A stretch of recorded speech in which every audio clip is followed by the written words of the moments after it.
안녕하세요, 윈블맨입니다. 우리나라 유일의 여자 프로테니스 투어 대회 코리아 오픈이 곧 열립니다. 올해로 18년째인데요. 코리아 오픈은 잠실에서 열리기 때문에 롯데호텔이 제공되고 근처에 쇼핑몰이나 놀이동산도 있어서 선수들에게 인기가 높습니다. 그만큼 정상급 선수들도 많이 왔습니다. 현역 1위가 온 적은 없지만 1위 출신 선수는 10명이나 왔는데요. 누가 왔고 어떤 뒷얘기가 있을까요? 바로 보시죠. 2004년 첫 대회의 주인공은 단연 마리아 샤라포바였습니다. 사실 샤라포바를 데려오는 과정은 쉽지 않았습니다. 샤라포바는 그해 윈블던에서 우승하며 신데렐라로 떠올랐는데요. 반면 코리아 오픈은 새로 생긴 대회인데다 등급도 낮았습니다. 당시 여자 테니스 협회는 대회를 4등급으로 나눠서 운영했는데 코리아 오픈은 등급이 가장 낮은 4급 대회였습니다. 하지만 첫 대회에 명운을 걸었던 주최 측은 샤라포바에게 파격 조건을 제안했는데요. 우선 초청료만 20만 달러, 우리 돈 2억 원 넘게 줬습니다. 당시 대회 총 상금이 14만 달러였으니 배보다 배꼽이 더 컸습니다. 거기다 1등석 왕복 항공권 3장, 전용 의전 차량과 경원 20명을 붙였고 대회 공식 호텔인 롯데호텔이 아닌 신라호텔에 스위트룸까지 제공했습니다. 스위트룸 1박 가격만 600만 원이 넘었다는데요. 이 파격 조건에도 콧대 높은 샤라포바 측은 애초 참가를 거절했습니다. 하지만 샤라포바가 중국, 한국, 일본으로 이어지는 투어 일정을 뛰기로 하면서 참가가 최종 확정됐습니다. 샤라포바 말고는 이렇다 할 선수도 없었기에 샤라포바를 위한 샤라포바에 의한 대회였습니다. 다 차려놓은 밥상을 샤라포바가 걷어차면 어쩌나 했지만 역시나는 역시나였습니다. 샤라포바는 5경기 동안 단 15게임만 내주는 압도적인 경기력으로 우승했는데요. 우승 소감으로 내년에도 한국에 와서 꼭 2연패를 하겠다는 립서비스를 했는데 은퇴하고 애를 낳은 지금까지 오지 않았습니다. 이듬해 주최 측은 샤라포바급 스타를 초청하지 못했는데요. 니콜 바이디소바, 옐레나 양코비치, 타티아나 골로방 등 투어 유망주 위주로 왔습니다. 당시 17위였던 전세계 1위 양코비치는 대회 준우승까지 차지했는데요.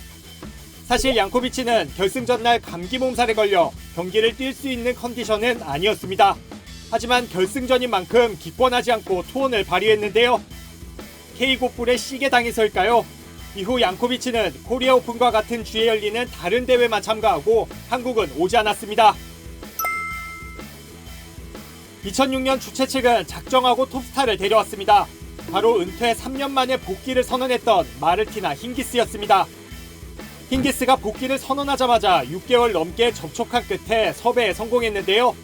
당시 힌기스는 주니어 시절 세계 1, 2위를 다퉜던 윤종신 부인 전미라를 보고 싶다고 말해 화제가 됐습니다. 또 한국의 첫 인상으로는 공항이 생각보다 체계적이라 좋다며 칭찬인 듯 칭찬 아닌 칭찬을 했는데요. 사실 힌기스의 늦은 입국으로 잡아놓은 행사도 취소되고 대회도 2회전에서 떨어지는 등 본인 이미지 관리는 실패했습니다. 비너스 윌리엄스는 2005년 우리나라에서 샤라포바와 친선 경기를 한 적이 있습니다. 이 경기가 2년이 돼 2007년 대회에 참가했습니다. 비너스가 윈블던에서 우승한 직후라 주최 측은 수지 맞는 장사를 했는데요. 당시 비너스는 서브를 여자 선수 최고인 시속 207km까지 꽂을 정도로 날아다닐 때였습니다.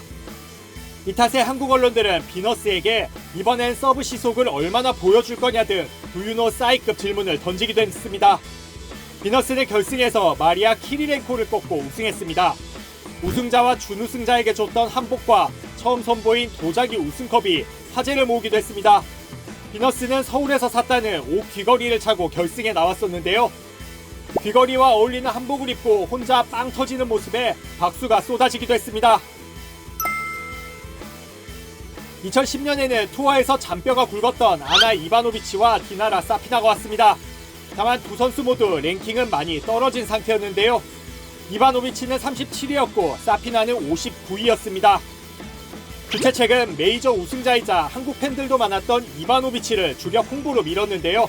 하지만 섭섭하게도 이바노비치는 첫 판에서 떨어졌습니다. 사피나도 2회전에서 떨어지며 대회 흥행은 그야말로 아사리판이 됐는데요. 사실 이때 참가했던 세계 1위 출신 선수가 한 명 더 있었습니다. 바로 시모나 할렙입니다. 당시 100위였던 할렙은 예선부터 뛰었고 본선 첫 판에선 사피나를 만났는데요. 아직 궤도에 오르기 전이었던 터라 0대2로 졌습니다. 되돌아보면 세계 1위 출신 선수가 3명이나 온 대회지만 가장 먹을 거 없는 소문난 잔치였습니다. 2012년엔 캐롤라인 보즈니아키가 왔습니다. 2010년대 초반 테니스 여왕으로 군림하던 보즈니아키는 이후 부상에 시달렸습니다. 코리아 오픈에서 13개월 만에 우승하며 부활을 알렸습니다. 보즈니아키로선 세 번째 방안이었는데요. 2006년엔 첫 판에서 힌기스에게 졌고 2007년에도 1회전 탈락했습니다. 인생은 3세판이란 걸 몸소 보여준 건데요.